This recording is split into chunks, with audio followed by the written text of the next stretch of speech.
How to tow a car with dolly. Tow dollies are an inexpensive way to tow front-wheel drive vehicles, but aren't very good for AWD or 4WD cars and trucks.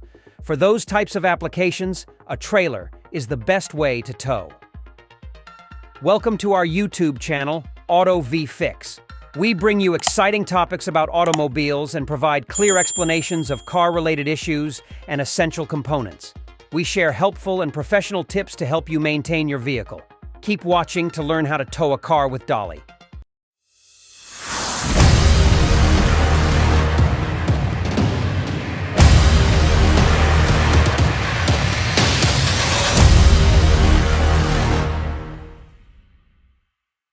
One, attach the tow dolly to the hitch of the tow vehicle. Back your tow vehicle up to the tow dolly. It helps to have a friend guide you so you can get the hitch as close to the dolly as possible. Place the ball of the hitch beneath the tongue of the dolly and then turn the handle that lowers the tongue of the tow dolly to connect the tongue to the hitch. 2. Connect the safety chains and wiring leads. There should be at least 2 safety chains and 1 wiring harness coming from the dolly. Cross the chains like an X and hang their hooks on the spots for them on either side of the hitch. Then connect the wire harness to the tow vehicle.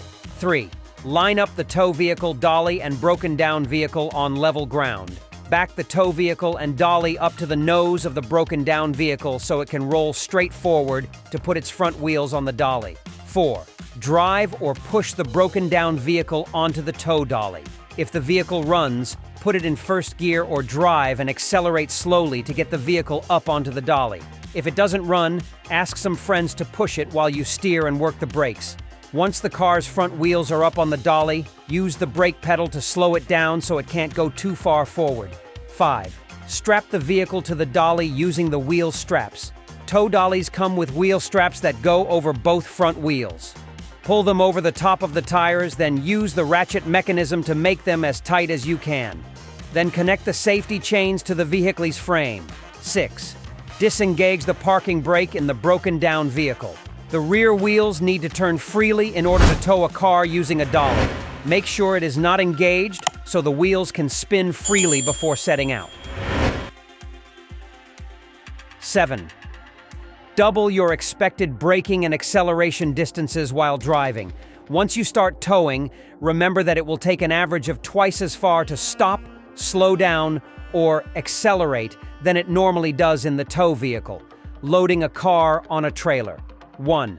Connect the trailer to the tow vehicle. Back your tow vehicle up to the trailer hitch using your rear view mirrors and some friends to guide you. Once the ball of the hitch is below the tongue of the trailer, rotate the handle on the trailer's tongue to lower it down onto the ball. 2. Line up the tow vehicle and trailer directly in front of the towed vehicle. If the towed vehicle is running, it's easier to pull it up behind the trailer, but if it's not, back the trailer up to the front of the vehicle you plan to tow so that it can drive or be pushed straight forward onto it. 3. Pull the towed vehicle up onto the trailer. Extend the ramps down on the trailer and then either drive or push the towed vehicle up onto the trailer with someone in the driver's seat to steer and brake. Once the vehicle's rear wheels are on the trailer, tell the driver to stop the vehicle and engage the parking brake. 4. Secure the tire straps and safety chains. Slide ratchet straps over each wheel, then hook them on the trailer and open and close them until they are extremely tight. You should see the vehicle start to ride lower on the trailer as the straps compress the springs in the vehicle's suspension. Then attach the 2 safety chains to the recovery points on the vehicle's frame. 5. Plan ahead for turns and stops. It takes an average of twice as far to slow down or accelerate when towing a vehicle, so plan ahead when approaching stops, intersections, or turns. Never follow another vehicle closely when towing. And that's a wrap on how to tow a car with dolly. If you found these tips helpful, don't forget to give us a thumbs up, subscribe for more DIY automotive content, and hit that notification bell. Drop your comments below if there's a specific topic you'd like us to cover. Until next time, stay safe and happy driving.